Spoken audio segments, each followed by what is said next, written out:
Good morning, everybody. I want to welcome you to our second service this morning. Reverend Dar was hot.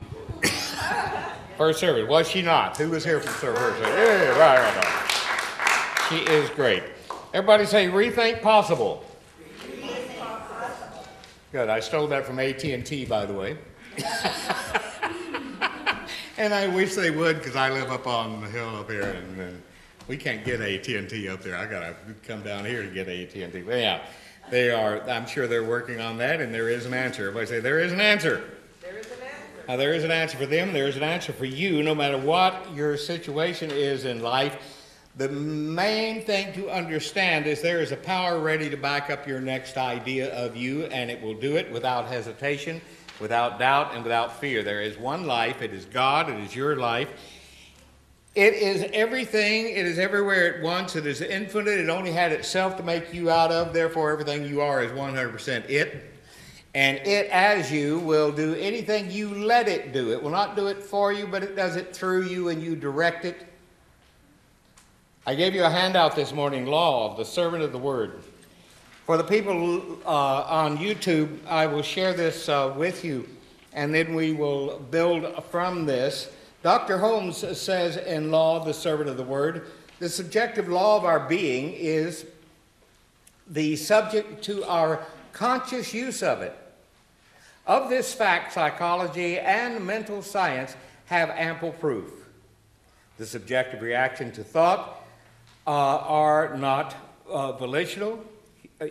Humanity, as we understand ourselves, is the result of our conscious thought and acts plus our subjective reaction to life, plus the inevitable something which is the spirit in us.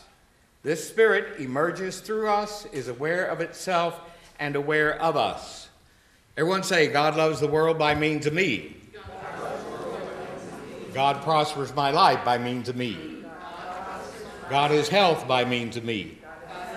God is everything, everywhere at once. I move from it, through it, to it. It's not doing anything to me. It does it through me. See, one of the biggest cop-outs on the planet is, must be God's will. Okay.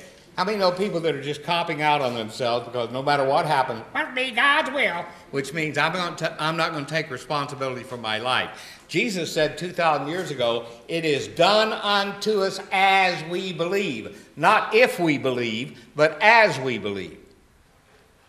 Emerson said, and we're having a great class. We're doing Ralph Waldo Emerson in second year, and it is great. And really the whole foundation of our lesson this morning, the idea that we can rethink possibility, we can rethink our own life, we can rearrange our thinking, therefore rearrange our world, is the result of what Emerson called in his essay on compensation. The idea that everyone say, what I give multiplies and returns. Now, here's how you go through life, freeing yourself from other people's thinking. You look at what they're doing, you look at the way they think, you look at what they are giving, and you come to a metaphysical understanding that what anybody gives moves forth from them, multiplies, and returns to them. How many know people you can see very clearly what's about to return to them? Now, here's your question you need to ask yourself. Before I react to all this nincompooperi in my life, what do I want to return to me? And then shut up and listen to yourself. Everyone say, what do I want to return to me? What do I want to return to me? See, what do we, the idea that, the golden rule, do unto others how as you want them to do unto you. But here's the secret. Everybody say, I do unto myself as I would have others do unto me. Are you? Are you? Are you? I saw Helen Redding on 60 Minutes the other night. Helen looks great. Good. She better. I'm older than she is. But back a few years ago, Helen wrote this wonderful song, that goes, I'm my best friend. How many remember my best friend? I'm a best friend to myself. I take me out whenever I feel low. I do the things for me a best friend would. I'm as nice to me as anyone I know. Isn't that a great advice? How many need to take it? Are you as nice to you as anyone you know? Are you giving from the best of yourself? You see, we know as religious scientists and metaphysicians that we know we know that the more we give to ourselves, the more we're able to give to others.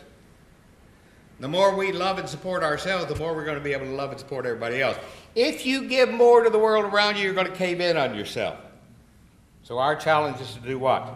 Is to wake up to a greater possibility of self and then give birth to the awareness as experience.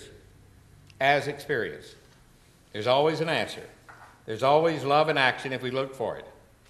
I love the realization that we can misunderstand, but we can always find an answer to it. We can misinterpret it. We can go through life allowing ourselves to experience less than the best. But the challenge is to wake up and know there's an answer. I was sharing between services, there was a situation in a retirement community. This elderly man walked up to this woman that he had known for some time, and he said, I've been getting courage up to do this, but here goes. I said, what's that? I said, I want to ask you to marry me, and I want a yes or a no. She said, yes. He said, that's great.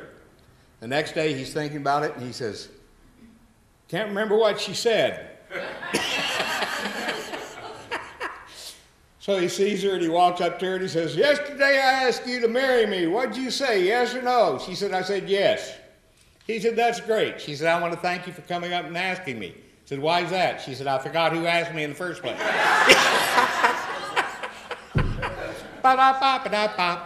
Okay. Now, Dr. Holmes says on page 301 of the Science of Mind textbook, we live in mind, and it can return to us only that which we think into it. What is spiritual mind treatment? Spiritual mind treatment is a way for you to stop and think about what you think about. Everybody in the world is involved in treatment, but most of the world is involved in world mind treatment. They think like the world. We're having an interesting discussion over the past 2 or 3 weeks in second year class, and that was the University of Illinois. I think I mentioned it last Sunday. The University of Illinois, Penny's over here too, second year. That the University of Illinois pointed out that in a survey they did that only 2% of the people in this country are creative. Everybody else is following followers around. That only 2%. There's a lot of musicians, but there's only one Beethoven. See, that's what I'm talking about, is getting that higher level. We can imitate and we can duplicate what we see somebody do, but there are only a few who think outside of the box, who think higher than yesterday, who think at a clearer and healthier, happier way of being, and therefore doing what? They are creating a new experience, which does what? It gives the world permission to say, oh, they did it, I guess I can do it too. Okay. See, our challenge, as I was sharing with someone who was here for the first time in first service, Dr. Ernest Holmes pointed out to us that we're going to have a problem when in 1947, when he agreed to let this become the Church of Religious Science, he said, we got a really interesting challenge. And they said, what is that? Said, you are asking yourself to be a leader of people you're teaching to lead. You're teaching people to be leaders. We're teaching people to do what? To be in charge of their own life. Isn't it interesting? And I don't know anyone but the New Thought churches. You see, the New Thought, somebody asked me, he said, what sets the New Thought churches away from Protestants and Catholics? The New Thought churches are very interesting because they believe in you. They don't ask you to believe in them. We're not asking you to believe in anything we teach. What we're doing is we're waking you up to discover that you are greater than you think you are, and you can believe in yourself, and there is nothing in your life you cannot achieve if you set forth the idea and then give birth to it as commitment, as dedication, and as positive expectancy. We find ourselves freeing ourselves over and over and over again. But the challenge is to look in the right place. There's a wonderful Sufi story about the old woman who began making a big racket outside of her house in the middle of the night. She woke up all of her neighbors. She's making so much noise. They came out and they said, what's wrong? I said, I've lost my knitting needle and I'm looking for it. The neighbor said, well, we'll see if we can help you find it. So they all started looking for it. Someone asked the old woman, said, exactly where did you drop the needle? She said, I lost it inside the house. They looked at her for a minute and they said, well, then why are you looking out here in the street? She said, because the light's better out here. Now, how many have allowed yourself to look for what you think you need, but you're looking in the wrong place? You're looking for something outside of you. You are codependent in such a way. Remember when, at our 30th anniversary when Paul Williams came? And, Paul Williams, the songwriter, singer, my friend, he endorsed my book, and we've known each other since we were 23 years old. And Paul came here, and remember, he stood right here on this stage with his band and everything he was doing and apologized to us for writing all that codependency music he wrote back then. The idea of looking at the world and saying, the world lights up my life. It doesn't. Everybody say, I light up my life. And if it's dark, I need to stop blaming it on somebody else and start doing what? Turning on my own light. You see, your challenge is to wake up and know, you see, if you're looking for love in all the wrong places and you're looking for something else to light up your life, then maybe you need to wake up and understand that you are love, looking for a place to happen, and that you are the light of the universe.